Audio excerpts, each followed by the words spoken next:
Good evening to you. Welcome to ITV News Meridian. Tonight's headlines in the south. Horror on the school run. A 7-year-old boy walking with his parents is critically ill after being knocked down by a car. Off the rails again. New talks aimed at ending the dispute that's brought misery to thousands of commuters last just a few minutes. An unexpected encounter. The little girl who fell over in the playground and then bumped into a prince. And cold comfort, the former footballer who's pushing himself and his body to the extreme.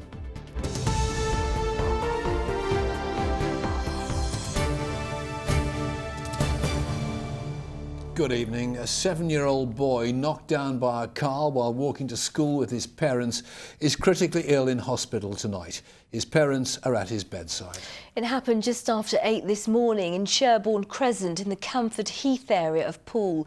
Roads in the area were closed off while emergency crews dealt with the incident. No one else was injured. Tonight, Dorset Police have appealed to anyone who saw what happened to come forward. This from our correspondent, Martin Dowse.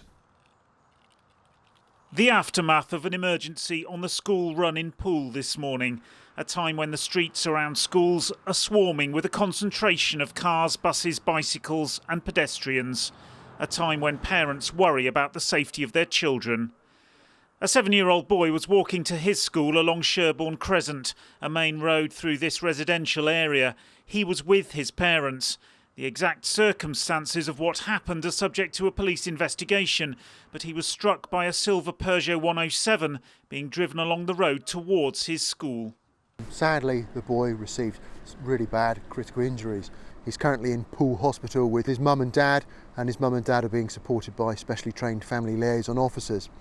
We've been working with local schools this morning to make sure that there's pastoral care in place for any of the children that may have witnessed this, because of course it's a busy road and there are a lot of people around this morning. At the end of Sherborne Crescent are 2 schools, Magna Academy and Ad Astra Infant School, and police are appealing for any witnesses to the incident to come forward. A number of members of the public tried to help the boy before paramedics arrived on the scene. Several ambulances, along with the air ambulance, were rushed to the incident. The road remained closed for most of the rest of the day, while forensic collision investigators and specialist vehicle examiners went about their work to try and establish how it happened. The schoolboy was the only person injured in the incident. Work will continue at the local schools to provide support and counselling for the many fellow pupils left in shock by what they witnessed. Martin Dowse, ITV News, Poole. New talks aimed at ending the acrimonious rail dispute at Southern broke down this morning after only a few minutes. Union officials accused Southern Rail's managers of going back on an assurance announced to the media yesterday. The company, though, accused the union of having nothing new to say.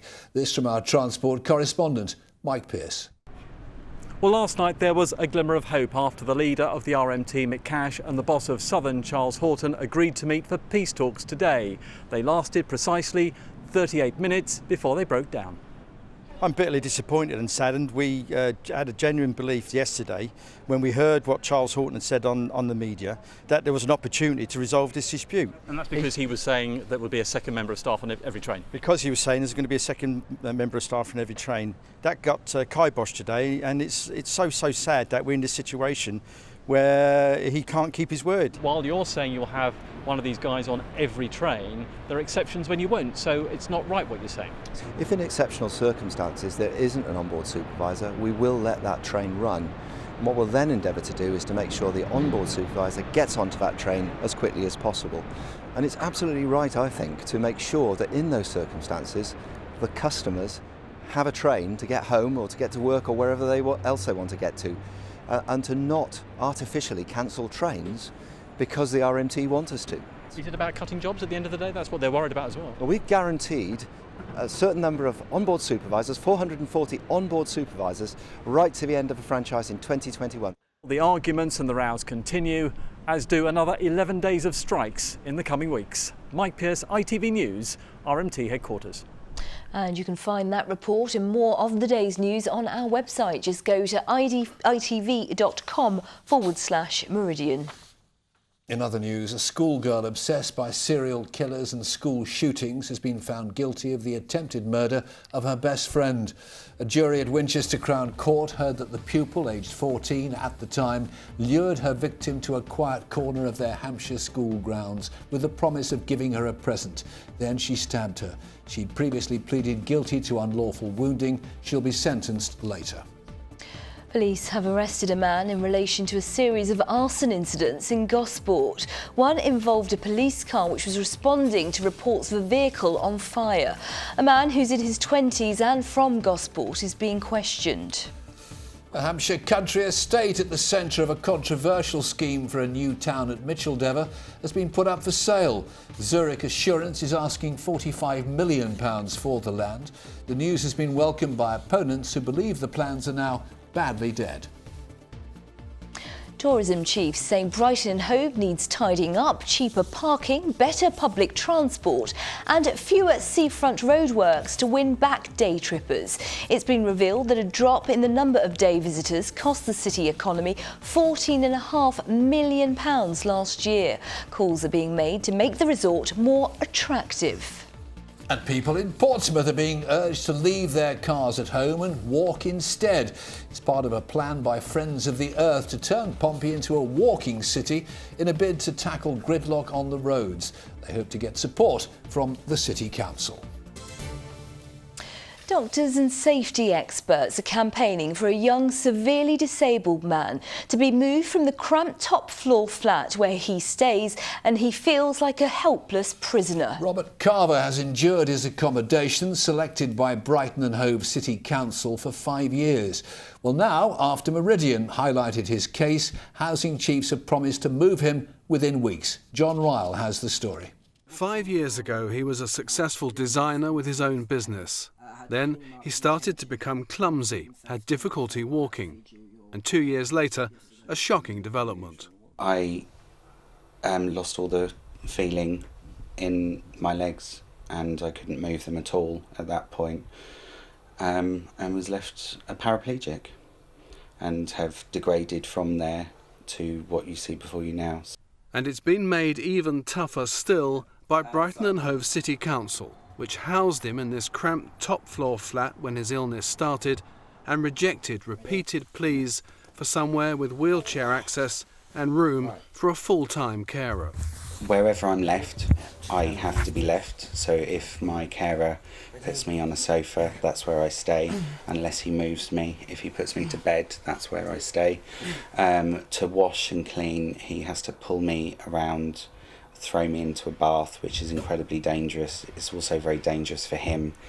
Robert's fight to be moved has been backed by his medical team, by CCAM, by fire service safety officers and by the carer who helps him 20 hours a week. The things I do for Rob daily I shouldn't be doing. I shouldn't be pulling him around because it's making him worse. I shouldn't be pulling him down the stairs.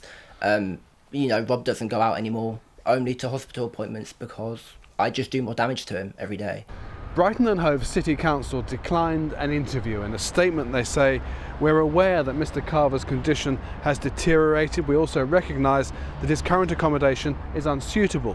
We've recently acquired some emergency accommodation with wheelchair adapted units and we're hoping to move him in on an interim basis in the next couple of weeks." They add, "Unfortunately, there is an acute shortage of accommodation available suitable to his needs."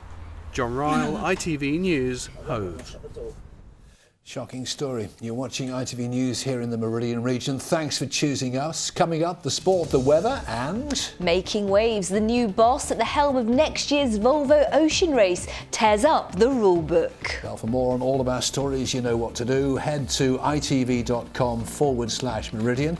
Any views or news, why not give us a call? 0808 1010 095 is the number to ring. We'd love to hear from you. Or get in touch via Facebook, or should you prefer, why not send us a tweet at ITV Meridian.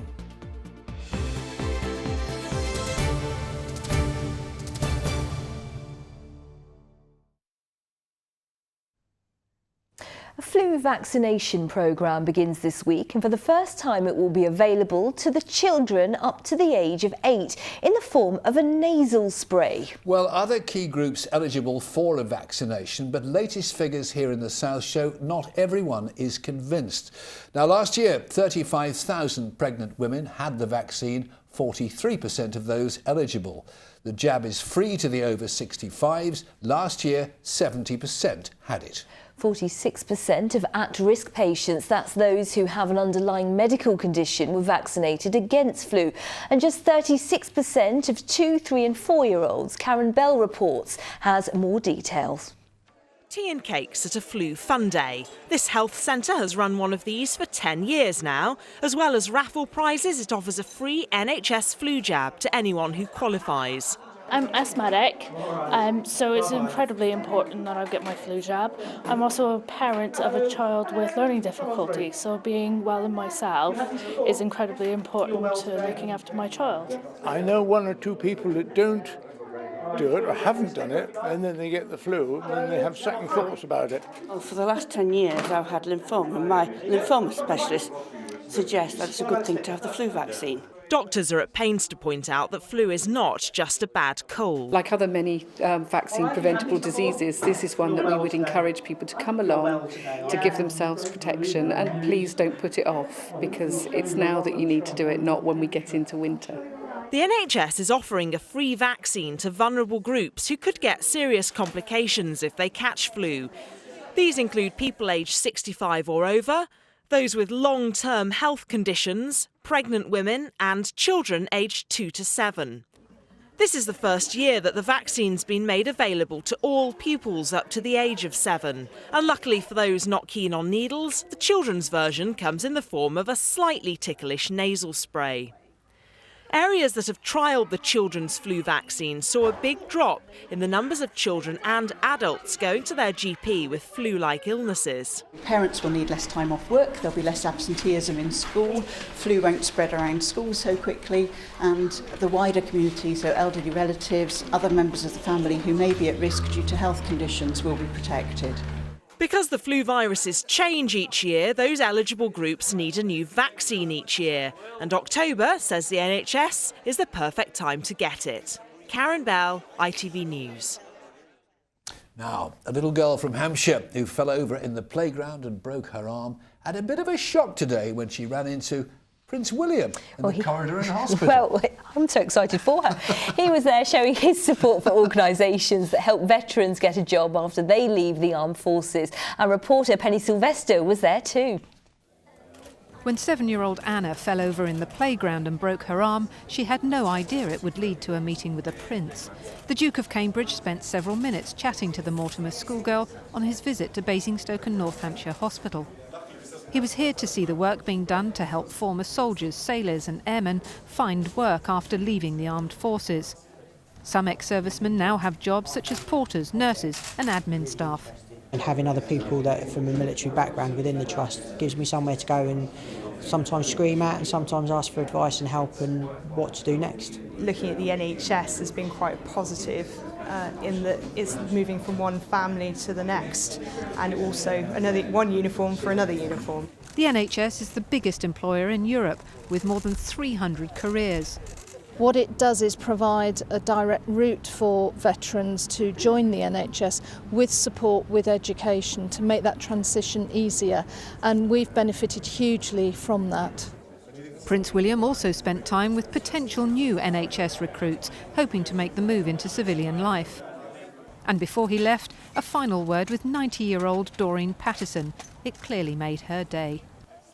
As well as meeting graduates of this programme today, Prince William met senior NHS executives to discuss how this programme can be rolled out to other parts of the country. Penny Sylvester, ITV News, Basingstoke. Well, from Prince William to Prince Andrew, Pate that is. And I'll tell you what, Patey, if England's footballers showed half as much effort as our Franny, we'd win the World Cup tomorrow. Yeah, absolutely. Go, Franny, go. Yay! Former Southampton footballer Francis Benali is now 1,200 miles into his epic challenge, and his mind and body are taking quite a battering. He's running and cycling to every Premier League and Championship club, tonight making it to Norwich City. It means each day he's running a marathon and then cycling at least 75 miles.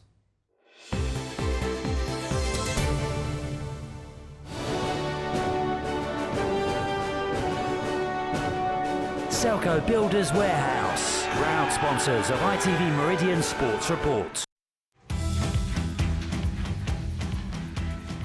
This is what running and cycling over 100 miles every day is doing to Francis Benali.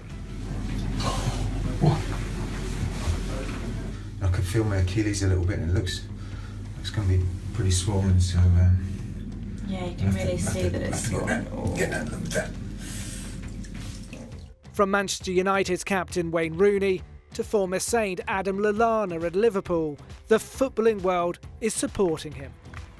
He's hoping to raise £1 million for Cancer Research UK and is currently a third of the way to that target. I just remember getting quite emotional and almost to the point of tears, just trotting along. And it was the thought of, I really wanted to give up at that point in many ways because I was in such discomfort and pain, but I just got upset at the thought, if I did that, I would be letting people down. Franny plans to complete the challenge by running into St Mary's this Sunday. And if you thought Franny was finding it tough, try being the England manager. Gareth Southgate, who grew up in Crawley, has the job for at least 4 matches, but he was lucky not to lose last night. Goalkeeper Joe Hart, man of the match with some great saves. Southgate would like the job full-time. Next up for him, the visit of those noisy neighbours, Scotland. And here's another brutal challenge. It's a year to go until the next Volvo Ocean Race, and the new man in charge, Mark Turner from Cowes, is changing the rules to make sure women take part. It means all male crews can be no larger than 7, while there can be 11 in an all-female crew. Mixed teams will also have a numerical advantage over the men-only yachts. Sally Simmons has more. By the end of the last Volvo Ocean Race, the all-female crew of Team SCA were flying high. Skippered by Portsmouth's Sam Davis, crewed by 5 times round-the-world sailor Dee Kafari from Titchfield, they won the penultimate leg into France. But after 12 years without women in the Volvo, they were playing catch-up from the start. The guys get to do each cycle, so they're learning all the time, and we were trying to bridge a gap of 12 years. So it took some doing, which is why we improved slowly throughout the race and kind of peaked towards the end. SCA had only signed up for one campaign, leaving a crew with vast experience and enthusiasm with nowhere to go. We can't let the race go backwards. It doesn't look today like there's a full female crew team coming together in terms of the sponsorship for that. But one way or another, there will be women on the start line in Alicante next year.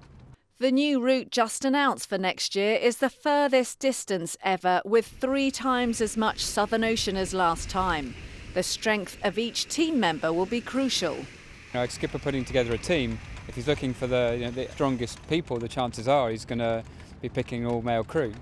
Like it or not, that's just a fact. So we have to do something to actually encourage there to be a mix, but ultimately we need to tilt the balance. Turner managed Ellen MacArthur's successful Vendée campaign in 2001, a good track record with female sailors. But the last time a woman joined a male crew in 2005, Adrian Callaghan was sacked after the first leg. Sally Simmons, ITV News. And that's your rough, tough sport for today. Thank you, rough, tough, Patey. Yeah. That's me. Hey. Thank you, Andrew. Now, earlier this year, we launched our hunt for the Daily Mirror Pride of Britain Awards ITV Fundraiser of the Year. We were overwhelmed by the number of nominations, but we whittled them down to 4. With great difficulty. Well, on Friday, we'll announce the winner. Tonight, we share the story of 86-year-old former soldier David Owen. In 2008, he heard about a new charity called Help for Heroes. He wanted to help. Well, since then, he's raised £170,000 for them. Rachel Hepworth's been to meet him.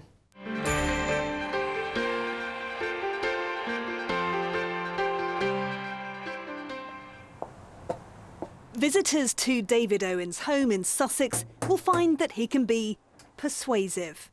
Hi, David. You've come to make a donation, I'm sure. Of course. Here we go. At 86, the former soldier is a busy man. A full-time carer to his wife Judy, he's also dedicated the last 8 years to raising money for injured servicemen and women. He lost most of his hearing after being blown up in the Korean War. His father was blinded in World War I. So when he heard about a new charity, he made it his mission to help.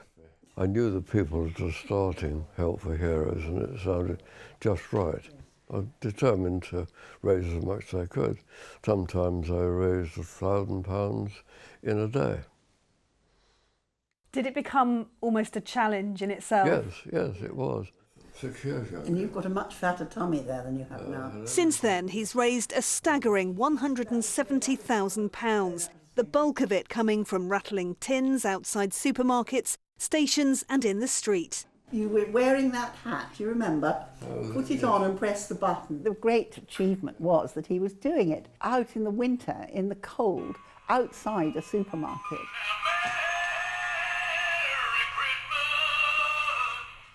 But it was his determination and to find different venues for doing it. I mean, I was horrified when he said he was going to walk a half marathon, but I knew I couldn't argue with him because he'd do it. So. A half marathon was the least of it. Thankfully, Sir Henry Cooper turned down David's challenge of a fight for charity, so he decided to jump out of a plane instead, with a poppy clamped between his teeth. Long time since I've done a parachute jump. Did it feel very familiar? Was it? Oh yes, yeah. I'll do another one when I'm 90 perhaps. For a man who fought in Korea and was wounded, to start fundraising for his fellow comrades at the age of 80 by diving out of a plane is just beyond belief. Some people are calling you the hero for doing all of this. Do you consider yourself a hero? Just doing what comes naturally. If you were in the army and the people got wounded, you look after them. Thank you, David, from Help for Heroes. Yay! He's brilliant. Well done, David. And our final finalist tomorrow. Tomorrow, but Simon's with us now. Simon.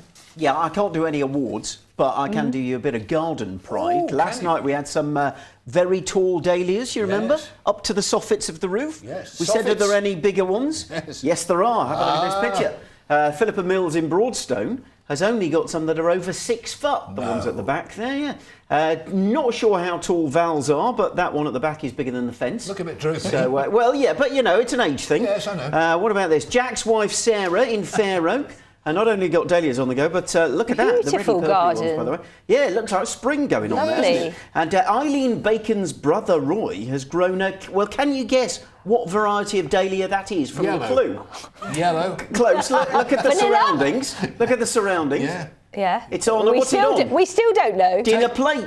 Dinner plates. I'm not sure it's edible, but other spring things happening. Rhododendrons back for a second time in Olwyn Shaw's garden. Yes. They usually only look this good in May. And how good do Pat Burford's magnolias look just at the minute? They look lovely. Who'd have thought it was October out there? Magnificent magnolias. Well said. Is this spring-like weather going to continue? It might do for a day or so. It might do for a day or so. Your details now. Simon Parkin.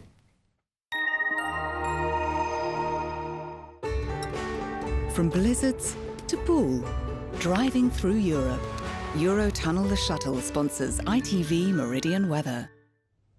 Well, we are well and truly into the autumn now, but it seems nobody has told the trees. Still looking decidedly green at Wagoners Wells in this gorgeous picture from Ginny. But if you look hard enough, you can see some seasonal turning things like this. Some misty morning lace all over Eddie's washing line in Odium in Hampshire. As for tomorrow morning, well, there's probably going to be a bit of mistiness and murkiness around, and there might be a bit of dampness too. A few showers knocking around through this evening, particularly down towards the coast, but you can see a lot of dry weather for the first half of the night. It's the tail end of the night that we see those showers getting going again, and some of them will be on the heavy side. The wind's staying relatively strong through the night as well, 20-25 miles an hour along the coast, and that means the temperature should stay up to around 7 or 8. It's towards the north of the region you might find some patchy mist and fog where we get the clearest skies. But tomorrow morning, certainly some showers first thing, some quite perky ones as well. Then they tend to fizzle away, and then we're left drier and brighter as we head into the afternoon. But again, it's going to be quite a breezy day, particularly along the coast. That's where we'll see the strongest gusts. And again, we're looking at temperatures feeling fairly cool. If you are in that wind, 11, 12 degrees, not very warm. Mind you, it is October. What are we expecting? As for the high tide times, you can see in Brighton 9:30 in the morning, then around 10 to 10 in the evening, and then it's all change as we head towards the weekend. Low pressure starts to dominate. That means a more unsettled feel to things. You can see these bands of showers and rain pushing our way, plus it's going to be windy, although on the plus side the temperatures will creep up a bit. Eurotunnel the Shuttle sponsors ITV Meridian Weather.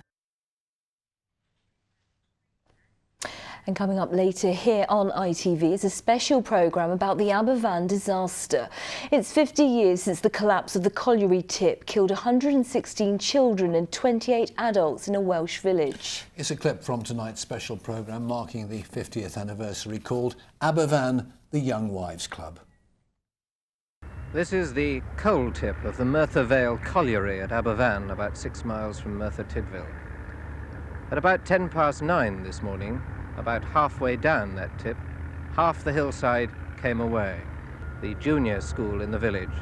It's separated from the senior school by a few houses, and the 200 children odd, many of them, many of them, are still buried under that pile of rubble.